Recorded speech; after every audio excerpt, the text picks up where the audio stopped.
and know the facts, the real talk. I'm Gladys, the host, the unadulterated talk host. This is my special guest, Jayvonna Avery, and we're back with another one so she can get deeper on her art of time counseling and she can explain and get more deeper into childhood so you guys can relate and understand more how deep the story is. Yes, I wanted to come back because I wanted to dive a little deeper into my actual childhood because that's what stemmed for me to even become a counselor, and also to know that for people to know that it's real. I've walked it, and I've been in the shoes that I've walked some shoes that I think I'm gonna make it out of, and for me, I'm a living testimony because if I can come out of it and make it, and the people in my surrounding areas can do the same thing, then I know anybody else can. No matter what you're going through, how you feeling, even when you feeling like I ain't got nobody, I'm not going nowhere, I'm just stuck. Because that stuck feeling is what a lot of times you feel like you feel stuck, you feel trapped, and you have no way out. And I just wanted to come back and just touch a little bit more about that. Awesome. Can you go a little deeper about your childhood? Okay. Well, where can I start? Okay. My father, when he came from prison, I went to live with him. I was probably about like 2 or 3, because he went in and got a car service while my mother was pregnant with me. Yeah. So when he came out, I went with him and I was staying with him. I stayed with him for till about like 7. But in between that time, I knew my mother, but it had been so much time had passed that I really didn't even remember how she even looked. Yeah. It was crazy. And I remember one time I was in school. I will never forget this day. My mother came to the school and she was just talking to me and I'm looking at her like, okay. Yeah. It was her and 2 of my aunts that came to the school. That day, they took me from the school. And I wouldn't go with them because I was like, you gonna go with y'all? And because I wouldn't go, of course, it was like a movie. One grabbed the top, one grabbed the legs. They was out the door in the car. Yeah. I'm like, they put me in the car, and I'll never forget. My little brother Darrell was right there when I got in the car. He was by the door, sucking his thumb. And when I got in the car, I was looking. I'm like, "Who are you?" Yeah. And my mom was in the front seat. She was just crying like she said she had missed me. And I'm looking at her like, this woman is crazy. I want to go home to my daddy. And so finally, I think she went to a payphone and she called him. So I went back home with him, and then he agreed to start letting me see her. Yeah. So okay, cool with that. Of course, my mind, I started going over to seeing her. I'm cool because over there I get to have fun over there, like no rules. So I'm like, I want to be over here then because I got no rules. Yeah. And then there was another incident to where she came to see me at his home, and next thing I knew, I was in the car with her, and I hadn't seen my daddy in years, and that is when a lot of the stuff started to begin. Right. Of course, I was a kid, so I didn't know that she had a drug addiction issue. I had no idea about that. I just knew over there it was fun. It was like no rules, no nothing. So like for the first like year or so I was staying with her, like everything was cool, like it was good. And then different things started happening to where we started like going from house to house and like living in like shelters and stuff like that. And I had an uncle, Uncle Freddie. He would check on us and make sure we was good. And when he died, I knew then that the world that I knew was gone. I knew it was gonna get rocky because he was the one who kept us stable. Yeah. And it was crazy because when he died, that was like my first encounter, like spiritual wise. He died in October, and then finally my birthday came, and I kind of felt somebody like tugging and doing this, and I kind of got scared. So I'm not turning around. I'm not doing this. And then the next day I went to sleep. And that's when it came to my dreams. Like he was talking to me. He was just like letting me know like what happened, and he was letting me know like it's finna get hard, but I promise you, you gonna make it through it. You got this. And I just woke up. I was just like in tears, crying. I'm like, what? But like a lot of times, like, I mean, Mom was she was young when she started having kids. She was like really, really young. She was like under 18 when she started having kids. That's all she knew. Yeah. You know, she had a bad childhood, so it stemmed over into us, you know. Yeah. So it's kind of like we just here, and a few things happened. Like when I was a kid, I had a cousin, I'll never forget, and my cousin basically played with my mind. I wasn't even 10 yet, I don't think. Yeah. She played with my mind, and she was like, if you don't, basically, like, if I don't make out with her and let her touch me and stuff like that, then I was going to hell. Wow. Is what she did. That's what she played on. I'm a kid, so I'm like, I don't want to go to hell. I don't want to die and go to hell. So I'm like, okay. So that's what she did that night. Yeah. So in my mind, I'm like, okay, I'm not going to hell. I'm good. You know, that's what she did. And I'm like, okay. My mother never knew about that. Like, a lot of people never even knew that even happened. And then time started going on. It was just like different things was going on. Like, I mean, we literally like just, we hungry. Like, we going to soup kitchens to eat. Yeah. You know, we walking in snow up to our knees, like, cause we ain't got no food. Like, we hungry. So we didn't know what to do. So it was a lot. Yeah. So yeah. Was this cousin older than you? Yeah. I was like elementary, and she was like, she had to been coming out of middle school she had to been like 8th grade, going to 9th, like, but she was older than me, cause like even now I'm like early 30s, I think she like late 30s, I think. But I didn't tell nobody, cause for a while I thought it was normal, you know, cause that's what I thought. So for a long time I didn't know, for many years, that was a lie. Wow. I didn't know that. Like, and when I found out, I started feeling some kind of way, like, dang, that was dirty. You know? You know? Most definitely. Like, reverse psychology. And there you go. There you go. And it's like, when you don't have that person on you all the time, like, are you okay? Well, like, have anybody ever touched you? Like, I wasn't having them talks with nobody, because wasn't nobody there on the regular basis to have them talks with me. So in my mind, that was supposed to happen, you know? I didn't find out until I got like, I think I was like in high school, and I'm like, that wasn't supposed to happen. Yeah. She wasn't supposed to do that to me, man. Yeah. That was dirty. But not knowing, just by her doing that, it opened up doors within me that I didn't realize was going to open up. I'm like, I'm fighting off different spirits that I didn't even know, because you done put me into this world. And I'm like, oh, thank you. You know, it was crazy. Like, so it really bettered you.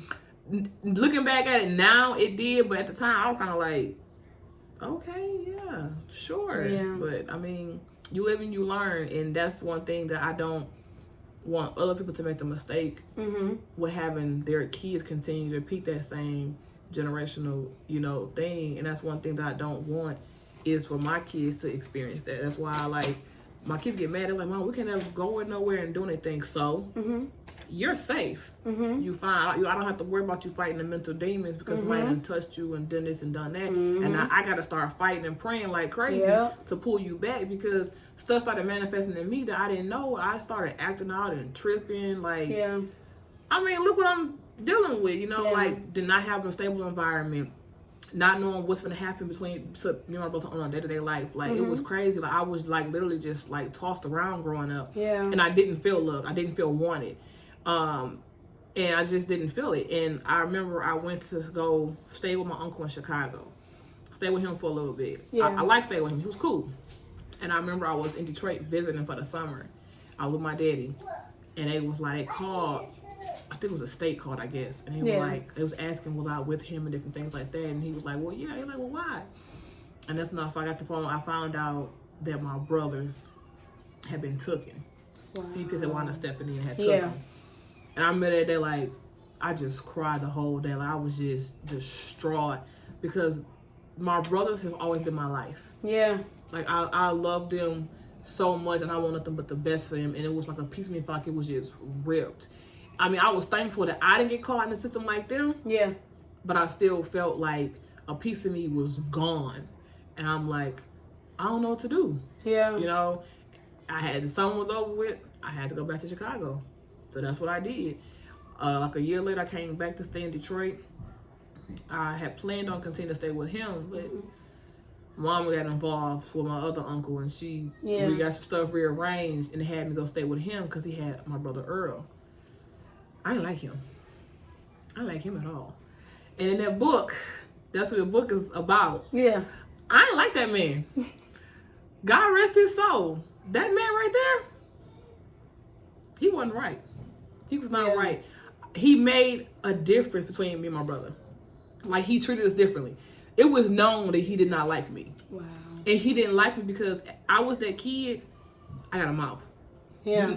Because I done been done so wrong. You're not doing it. Yeah. I don't care who you are. Like, let's fight. Let's go. Right. I was that kid, and it was like I wasn't submissive like my brother Earl. He was laid back. He was cool. Me, I'm like, no, you wrong for this. We're not doing this. Yeah. Then he want to whoop me and stuff like that, and I'm like, cause we're not doing this. You know, it was crazy. But like, he was going to church. He was an ordained pastor, and that's kind of what took the cake from with God. He was an ordained pastor, but he dealt with homosexuality. So in my mind, you telling me you ain't supposed to be gay. How did you become an ordained minister? So who playing? Yeah. Me, you, and I'm like, if that's the case, then the people who ordained you, well, they going to hell too. So we all going to hell together. Yeah. That's really how I felt, and I'm like, I don't think God real. You can't tell me he real. It's impossible for you to tell me this man is real, and you were ordained minister and you dealing with homosexuality, like, and you like not trying to, and you can't judge, but you not trying to come up out of it. Like, you was happy, content with where you at. Yeah. And you trying to tell me what to do, and he would do like little stupid stuff. Yeah. Because I didn't paint my nails or wear a skirt, I would be on punching for a whole month. I'm like, who does this? Yes. Who does this? Yeah. I remember Mom was in a rehab facility, and so she had gave me a journal. She told me to write in it how I felt and different things and stuff like that, and to give it to the counselor. Okay, cool. I did that, but I left it at the house one day, and he had to go back and get it. So when he got it, he came back to give it to me. I gave it to the counselor. We had to leave it there. I'll never forget, and I kind of already knew that he had read it. And the things, and we got in the car. We was going home, and he blankly, just out of his mouth, it was like, you're the devil and I do not like you. Wow. At that time I was like, what, 12, 13? How do you call a kid the devil? Because I wrote something personal in my journal that you read. I didn't disrespect it to your face, did I? Exactly. Because I could have done that. But yeah, he was like, that's why I don't like you and I love Earl. He's like, because Earl respects me. He was like, you're just the devil. Wow. So my mind, since you're calling me the devil and you see me that way, game on. Yeah. We finna get it now. Yeah. That's what I did. I gave him what he asked. Yeah. We were going blow for blow in the house. He would try to whoop me. I would fight him. He would say something to me. I come back with something to him. Yeah. And then I had a letter that I had wrote. I was fed up at this point. Oh, yeah. Because he wouldn't give me to my father. He kept saying it was a bad environment. I'm like, you don't even know my daddy. Yeah. You judging him because he has a record from the past. But since he got out, he never went back to prison. So how you going to judge this man? Yeah. Like, okay. And I had wrote a letter one day because I was like fed up. I was at the computer just writing. Here go Earl. Earl got the letter. And he said, I think this is for you. He gave it to Mom in the kitchen. I'll never forget. The letter, I did curse the man out, and I told it that, said that he needs to go and get F right and have kids of his own. I said that I was going to slit his throat and sleep. Yeah. I was like, I'm going to put a candy bar in your gas tank. It was a lot. I was an angry kid. I'm not going to lie to you. I was very, very angry. Yeah. And I was like, just fed up. And so when he got it, like, he tried to get me locked up. But like the day before he tried to get me locked up, I never forget my mother called and she was talking to me. She on the phone crying. I'm like, what you crying for? You did this. You put me here. This is your fault. Why are you crying? I'm like, man, I got time for this. Yeah. I don't want to hear this, man. Look, you should just left me alone. Let me do what I did. So I ended that conversation because I was like, I'm good. It was like Earl, he was the kid that always wanted my mother love and affection. So for him, that was right up his alley for her calling on the phone, boohooing and crying. And for me, I was like that cold-hearted person. I'm like, I don't want to talk to you no more. I'm done. The conversation over. The cousin that abused you, do you think she encountered abuse as well? I'm gonna say yeah, cause majority of the time, hurt people hurt people. A person don't just off the top of their head be like, let me try this. In some kind of way, in some form, in somewhere in her childhood, somebody did something to her. Then as she got older, she realized it was wrong, but you act out and you tend to do what was done to you. So I believe so. But we won't talk. I mean, I see her on Facebook. Yeah. I just kind of scroll past her. Wow. I mean, I don't know. Cause like I had never really told anybody. I told my mother, and I have a cousin I'm really, really close to. I just told her like, I think it was like last year. Yeah. But I mean, other than that, don't nobody really know. Like, I keep my stuff locked in that closet. And I'll just be like, you know what? We're not doing this. So I'm going to just keep it locked and keep it buried. I'm going about my life because I've dealt with it and I'm over it. So I'm good. I mean, it happened, but I know going forward how not to let it happen to my kids or the future generations coming is how I look at it. Yeah. You know, but yeah, I really think so. Have you ever confronted her? I was around her as a kid for a while, and then I stopped being around her, so I never really confronted her. I kind of just act like she just didn't exist to me. If you never confronted her, how can you say that you got over it? Well, I cried many nights. Like, once I found out that was wrong, I cried about it a lot, and I dealt with a lot of self-esteem issues growing up. But I mean, after a while, I kind of just came to this thing. I was like, this can't consume me. Like, this is not who I am. Like, and I'm not finna carry it around. Yeah. Like, it's my fault. At the end of the day, it wasn't my fault. Like, it happened, and it's a learning. To me, it's a learning. I use it as a learning lesson. Especially when I started having kids, it was more so like, you on lockdown, you don't like it, got nothing to do with me. When you get grown, do whatever your heart desires. Yeah. But while you in my custody, my possession, I'm gonna make sure this don't happen because it was so easy to happen. And then, and to this day, no one ever has come out and asked me like, "Are you okay? Like, anything ever happened to you?" It was kind of more so like everybody look at me like I'm just strong backbone. I carry everybody's burdens for them. I talk them through their problems, and they're like, "Oh, you good?"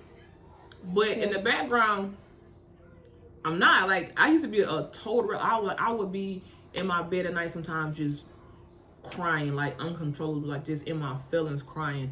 And I didn't have anybody that would console me and talk to me. Like, everybody just always unloaded on me. Yeah. So that's what that's what it was. But I dealt with it. And having kids made me deal with it because I know what I didn't want them to go through with. And it was kind of like, a lot of stuff has happened in my family to where people were touched. Yeah. And the problem that it is that nobody ever done anything about it. Yeah. They kind of just like swept it under the rug like it never happened and keep it hush hush. That's not how you do. That's how you keep building them demons. That's not how you deal with that. People have mental issues now because of stuff that has happened to them in the past. You know about it, but you're gonna keep it quiet. That's not right because if you kept it quiet, then what's gonna happen is they're gonna go to somebody else because they ain't never got caught. And I tell my kids all the time, they're like, "Well, they're not a registered sex offender." I don't care because you don't know what they do behind closed doors that they never got caught with doing. Like, my mind goes there. I'm like, I don't care who it is. Like, we're not doing it. Like, no, I can't see you. That's a wrap. That's no. They get mad, but I mean, hey, it is what it is. When you get grown, you are thankful. There you go. I was put here to protect you, so I'm doing my job. So yeah, but pretty much it. You say that you're over it. Do you still have wounds or found healing? No, I'll say I'm healed from that because I don't care, like I don't carry it on me like I used to. I mean, it used to be to the point when sometimes when it came to having sex, I would be like, don't touch me. Just get away from me. I'm good. Yeah. I mean, but now I'm at a point to where like I can actually like speak on, because before I wouldn't speak on it. Like nobody ever knew. Like I kind of kept it buried and tucked away. Nobody ever knew. Like, I was kind of like, I'm not telling you that. Yeah. And people be talking. It was a while. Like, what was it? It was this year. We had that was the first manifest we had. I think it was. And I don't know the guy name. The little short preacher. I don't know his name. Yeah. But he was calling people. He say if you've been touched, if you've been touched or molested anything, he was like, come forth. I sat in the back for a minute. What? All these people? You want me to do this? Yeah. And something in me, I was like, go. Yeah. Fine. So I went, and it was crazy because like he came and he talked to me, and then Natasha came, and she just put her hand right here. She just talking to me, and she was just guiding me through it. And she said some stuff to me about letting it go, and she's like, God, I know you've been harboring it, and just let it go. She's like, and don't get up until you let it go. And at that point was when I let that go. I was like, okay, and it felt good. Yeah, like, it felt good. I don't carry like a scar no more. Now it's not a scar. It's a piece of my life that happened in the past. Yeah. It's a situation that I was put in that I had no control over. And it was kind of like, that's it. Yeah. That's it. But it has me to the point where I asked my daughter, I said, what you gonna do if somebody come try to touch you? She say, I must scream. And she started screaming. I said, okay, shut up. Thank you. Thank you for letting me know nobody will ever touch you. Yeah. Thank you.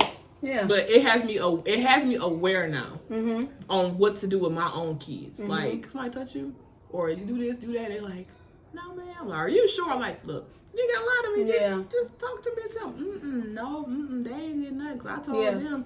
My mama said, good. Yeah. Good. Yeah, they good. Smart. So yeah. Yeah. I know the uncle. He was dealing with homosexuality, but he was a pastor.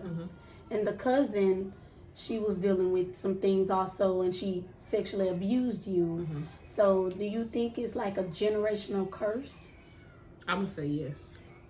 A lot. I found out over the years that a lot of people in the family like were touched, and I found out that they were touched by people within the family, and that nobody ever done anything about it. So I think on both ends, I think I mean, the average person don't just wake up one day and just be like, I'm gonna do this to you, or like the same sex. Like, you are attracted, especially if you don't grow up with that in your household. It's different when you get that in your household and you think that that's the right way to go.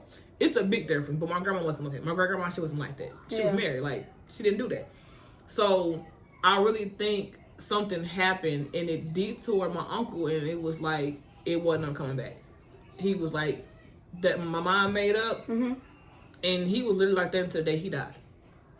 Like, that was just him. And I remember when he was sick, and I seen him because it was a big blow up. Finally, just when I finally had moved out, like 15. He had I was in the bathroom, and I heard him in the room. And I came out the bathroom like he was jumping on my brother. So I instantly went into that mode like, what you doing? Like, that's like, you want fight me, because he ain't gonna fight you back, but I'm gonna fight you back. Is what happened. And when that happened, he put us out. He's like, you gotta go. I was like, that's music to my ears. Let's go. So I left. And I remember I had talked to him before I think a year or so before he died. I had talked to him. And I had came to grips and how he did us, that it wasn't right and stuff like that. And it was like he just internalized everything. Like, in his mind, nothing he did was wrong.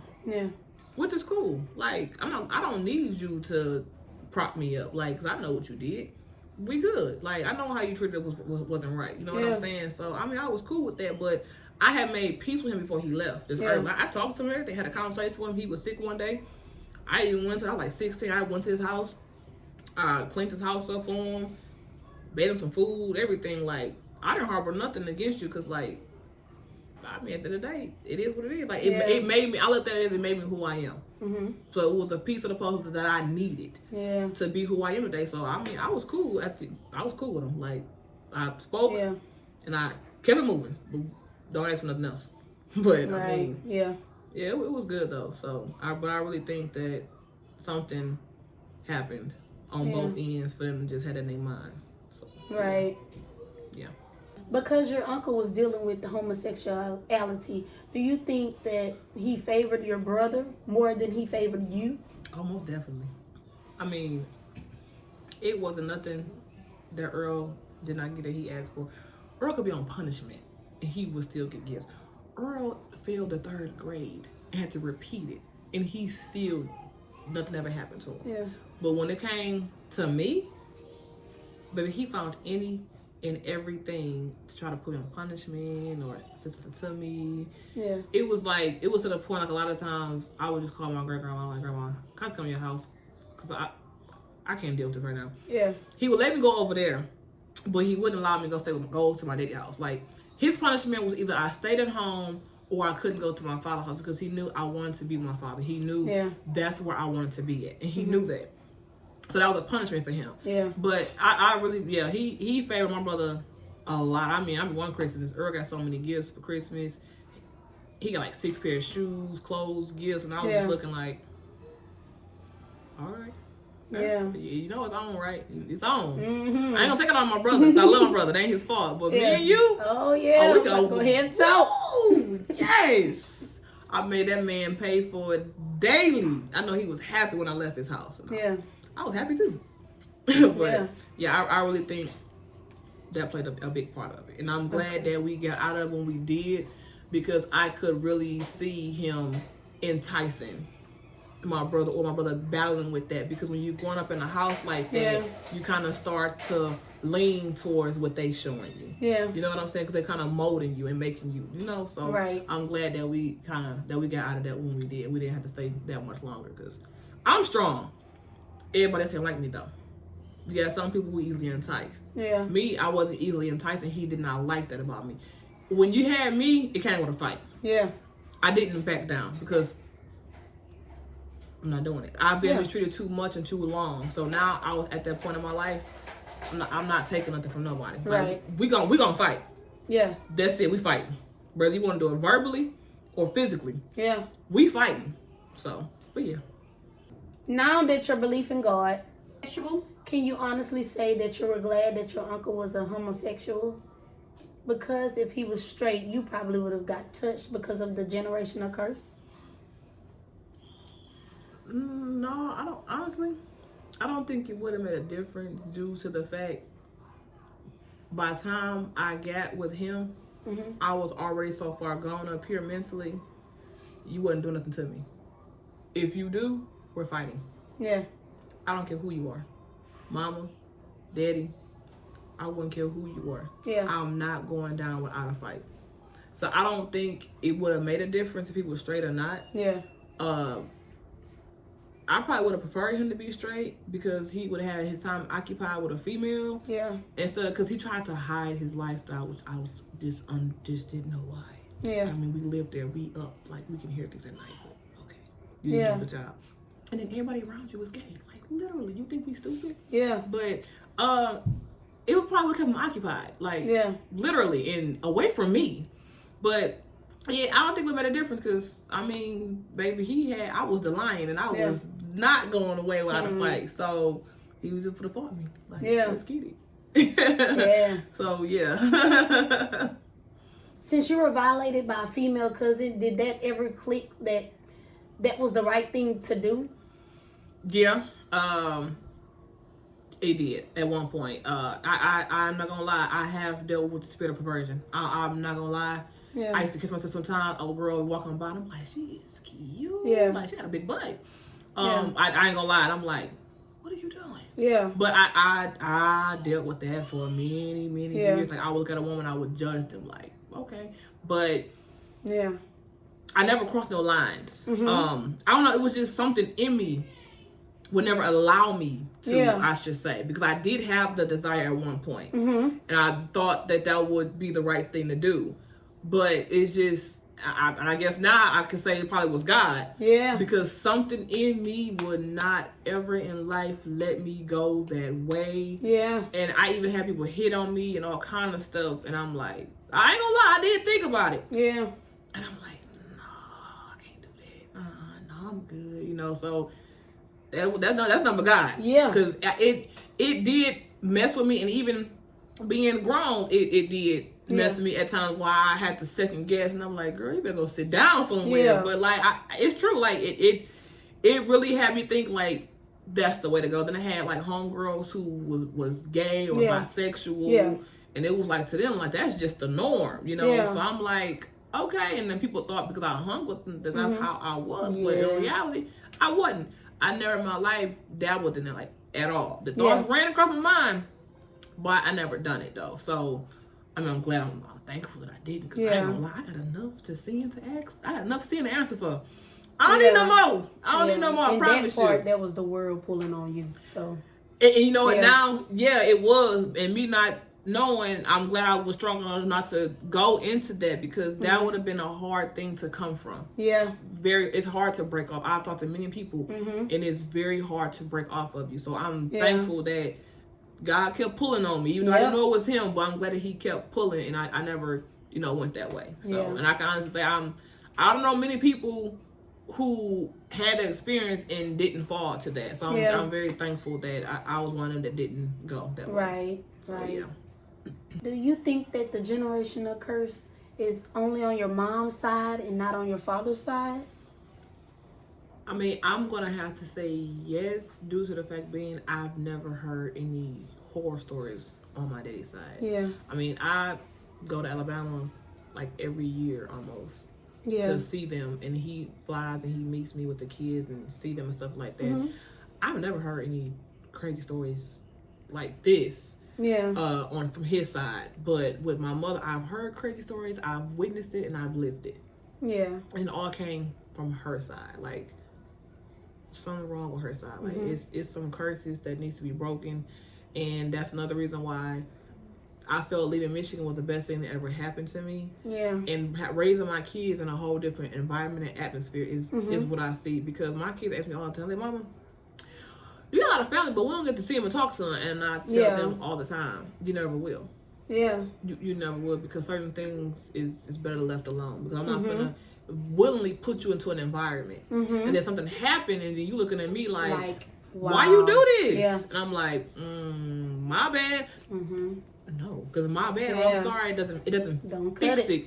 Because now you're dealing with something for years on end. So, yeah, I don't have time for it. Yeah. So you gotta leave that where it's at. I do. Yeah. And especially for my kids' sake. Like, and there's a lot of family up there that I really don't talk to. Like, they see me on Facebook, but like that's really it. I mean, I don't know. I just like that chapter of my life is closed. Like, so much has happened there. It's like it's closed, and they be always asking like, "You gonna come and visit?" And this and that. I'm like, no, I'm not.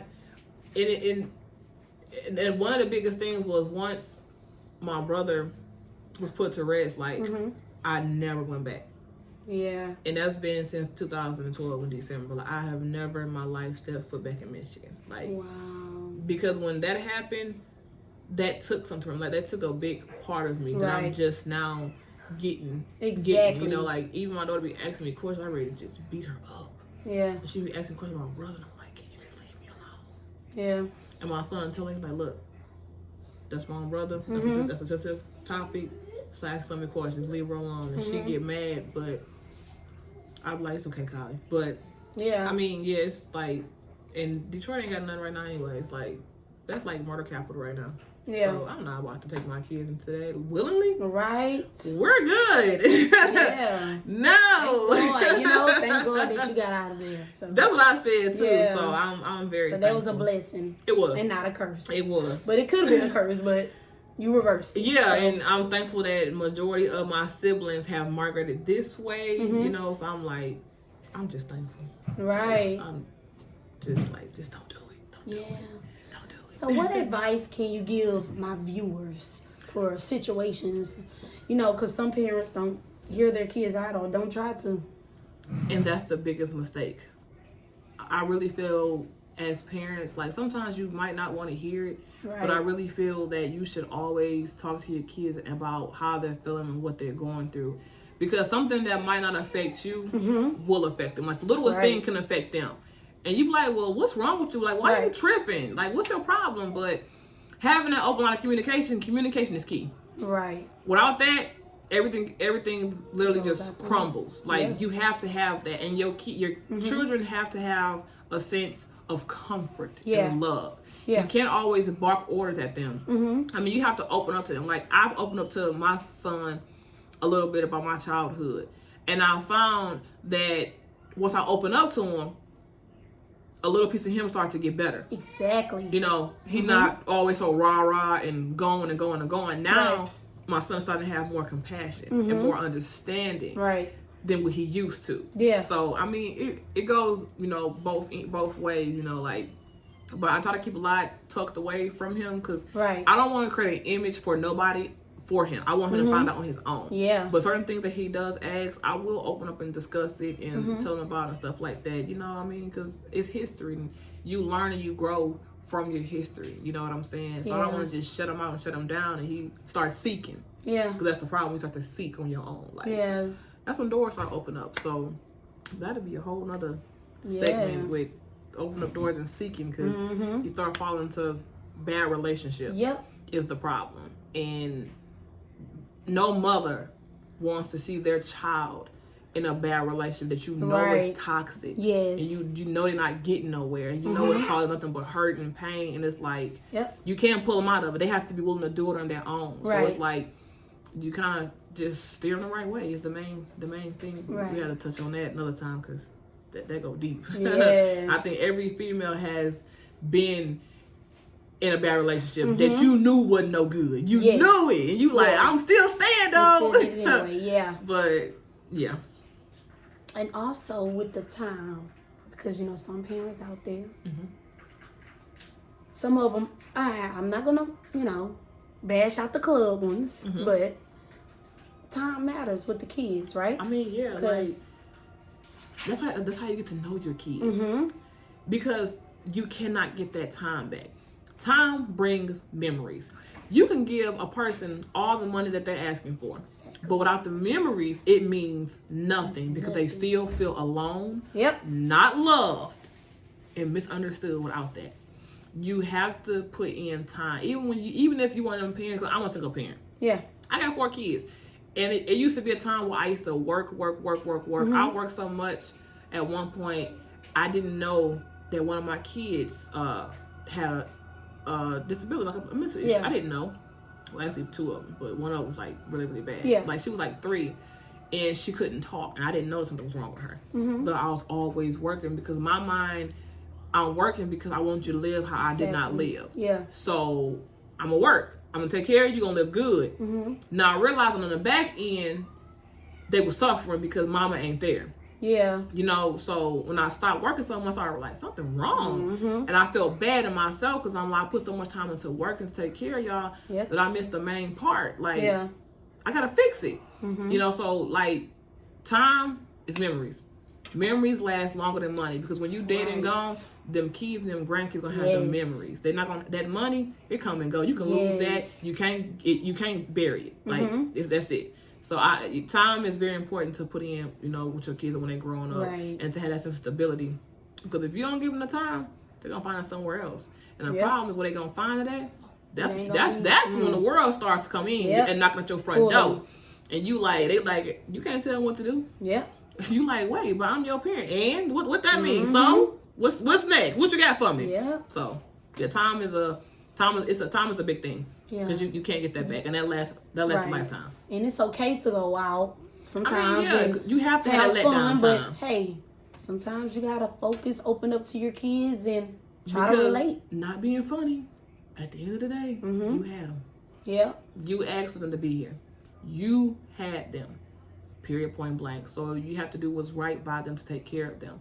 And I don't understand what people who have kids and just blankly just don't take care of them, just want to have fun and party. Then why you have them?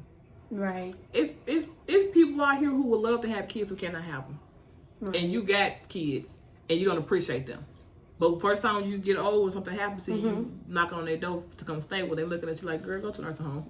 Right. I'm just saying, because I'd be that kid, like, yeah. You better don't call me. Yeah. Bye. Have a good day. Have you seen on Facebook about the young girl when she turned 18 and she I've married? seen it. I didn't really read up on it, but I did see that. And I really felt like he preyed on her. He preyed on her and he molded her and he got her right where he wanted to. That's really how I feel. Yeah. But to each his own. She's grown, and at some point, either she's gonna realize this ain't what I want, or she might be happy and content with it. She really might be content with that. That's really what she want. Yeah. Time will tell. You know, that's it. But that's why that's why as parents, you have to be involved with your kids. Yeah. Your kids should not have secrets like that. That's crazy. Yeah. I'm all up in my son's business. I don't care. I mean, he go to school. I'm in the room cleaning. I find this, I find that. His phone's so locked up, he can't even download an app without me putting the code in off of my phone. Yeah. I read text messages. I give time limits on every single thing. Who you talking to? Who you talking to? How you know this song? Yeah. I don't listen to that song. Yeah. I'm in all the business. I need to know. Yeah. What you won't do is create a world that I don't know nothing about, and then you walk into it, and I'm fighting to get you back. Yes. No, we gonna fix it because we gonna make sure. If we ain't doing that. No. You gonna go to the movies? Okay, I'll take you. Yeah. You ain't got to ride with a friend, a bus, let's go. Pull up game is real strong. Yes. Look. You know, take her advice. And he tell me all the time, Mama, you just do too much. Because I love you so much. I love you so much to do this because I guarantee you I could do better things with my time. Yeah. I could be sleeping. I just want to sleep. Netflix. Just let me sit in my recliner. Yeah. I'm good. But no. I want to make sure you good. But yeah, baby, that phone suited and booted. You can't do nothing on that phone while they come into my phone first to approve it. If I say no, it ain't happening. I go through text. I found some text messages one time. He's so slick, he tried to delete it. I got in the iCloud. Said the iCloud. He didn't know I was getting the iCloud. Oh, baby, he was on punishment. Oh, he was mad. I deleted that. I said, you ain't doing a good job, baby. Because you still found it. Yeah, he tried to lie about his age.